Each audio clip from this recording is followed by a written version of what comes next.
Roma Spirit 2023. Kategória Obec a mesto. Obec Bystré. Obec sa dlhodobo aktívne venuje desegregácii a začleňovaniu Rómov. Pre zlepšenie životných podmienok obyvateľov v prospech príkladného spolužitia a taktiež na obnovenie a rozvoj obce, obec aktívne a efektívne využíva všetky dostupné zdroje a projekty. Vieme dobre, že sú rôzne predsudky, ktoré sa ťažko búrajú.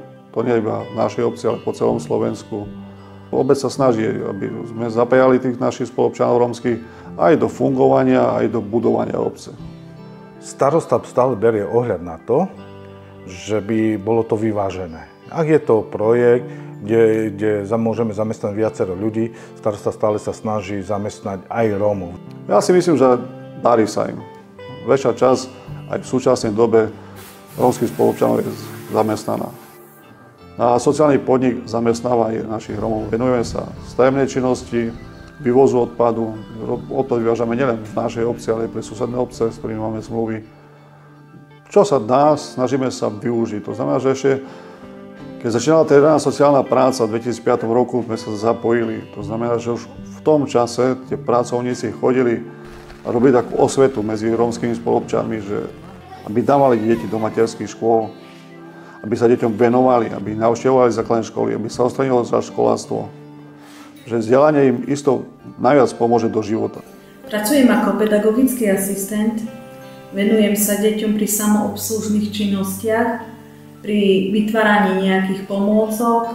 Najprv sme rozšírili a modernizovali základnú školu, zvýšila sa kapacita školy. Potom zmodernizovali a rozšírili kapacitu materských škôl. To znamená, že sa posilnila predškolská výchova. To znamená, že u nás nie je problém umiestniť všetky deti, či do materskej školy, či do základnej školy. Podarilo sa posilnením tej predškolskej výchovy odstrániť tú segregáciu pri vzdelávaní Rómov. Obec postavila nové komunitné centrum. Organizujeme tam rôzne aktivity. To znamená, že aj pre starých, pre mladých, pre rôzne komunity. Pomáha to. Keď obec odovzdáva bytové domy, máme postavené bytové domy, bývajú tam aj Rómovia, u nás každý platí. Proste nie je taký, že by bol taký disciplinovaný. Držíme sa hesla, aby sa obci dobre a spokojne žilo. To znamená, že obec sa snaží, aby sa zlepšilo to, aby som životné podmienky v obci, aby sa občania nebali o svoju bezpečnosť, aby z obce neutekali, proste mladí neodchádzali, aby sa tu usadzali, alebo proste dá sa povedať, aby sa občanom dobre žilo. Roma Spirit 2023. Kategória Obec a mesto.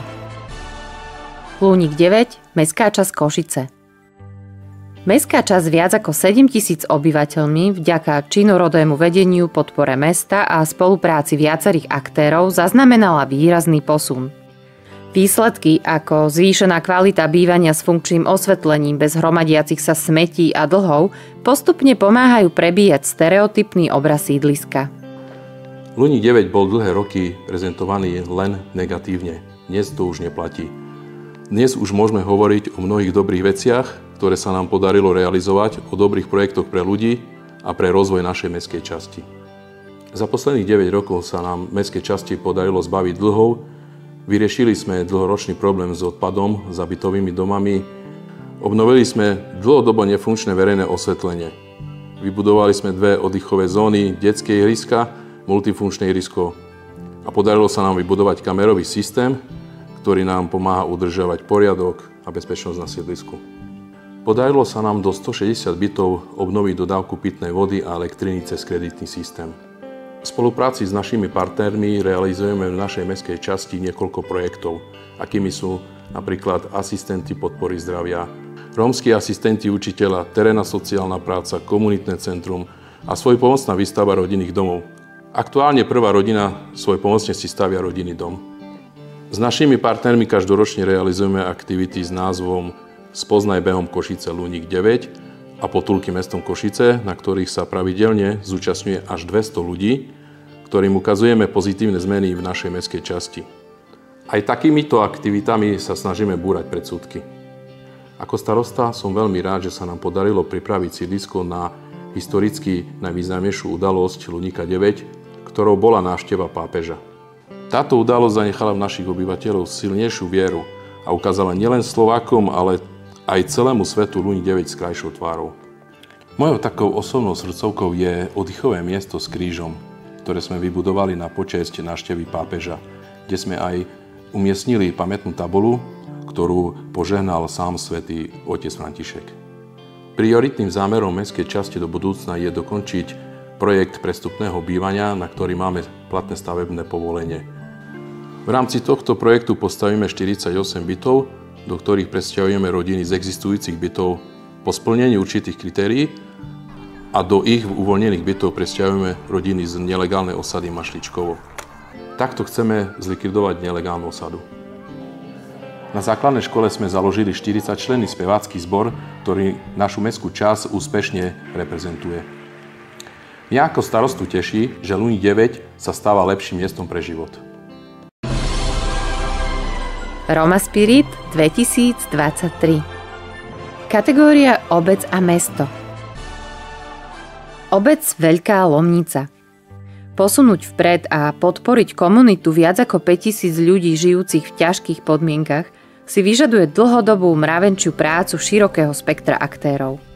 Nevšedná je konzistencia pomoci a spolupráce mimovládnych organizácií, zamestnávateľov a lokálnej správy v prospech zlepšovania podmienok v obci. To, čo je podstatné, my sa snažíme ten život v rómskej osade postaviť na úroveň, alebo tú kvalitu života postaviť na úroveň štandardu a nerozlišujeme, či sa jedná o rómsku osadu alebo nie.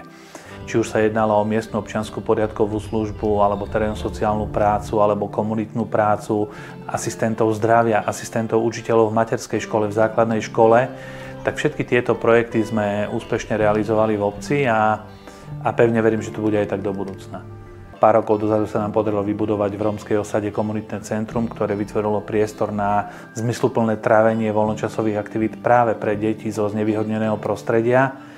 A ak vidíte tých ľudí, tie rodiny, že napriek tým skromným pomerom, v ktorých žijú, ale majú snahu proste sa uberať aj týmto spôsobom, toto je pre nás taká pozitívna spätná väzba, že proste sa chcú vymaniť z tej chudoby, z toho hygienicky závadného prostredia, lebo len tak vedia potom zapadnúť či už do toho školského procesu alebo do toho pracovnoprávneho procesu. To je pre nás tá spätná väzba. Ak vidíte, že sú hladní po vzdelaní, že sú hladní po zvýšení tej úrovne svojho bývania, svojho žitia. Takže máme rozpracovaný projekt pre rozšírenie viacerých ulic v rómskej osade. Vďačíme aj nášmu starostovi za to, že sa pripájal do toho projektu, že odkúpil pozemky, že majú možnosť ľudí, že aby sa si postavili domy. A idú robiť aj nové kanalizácie, nové cesty, chodníky, že keď pôjde tá výstavba, tak dúfam, že to pôjde k lepšiemu už. Je jasné a evidentné, že blízkosť tých zamestnávateľov a blízkosť pracovného trhu je to, čo hrá nám do karát. Preto hovorím, že my musíme vytvoriť podmienky a to ostatné už nechať na konkrétnu rómsku rodinu. Oni už vedia, čo chcú. Je vidieť, že z generácie na generáciu sú aj tí Rómovia uvedomelejší, ale ozaj tie rodiny, ktoré majú jeden alebo dokonca dva príjmy, stále príjmy, tie už dokonca robia s nejakými bankovými inštitúciami a zabezpečujú to svoje bývanie nielen pre seba, ale aj pre ďalšiu generáciu.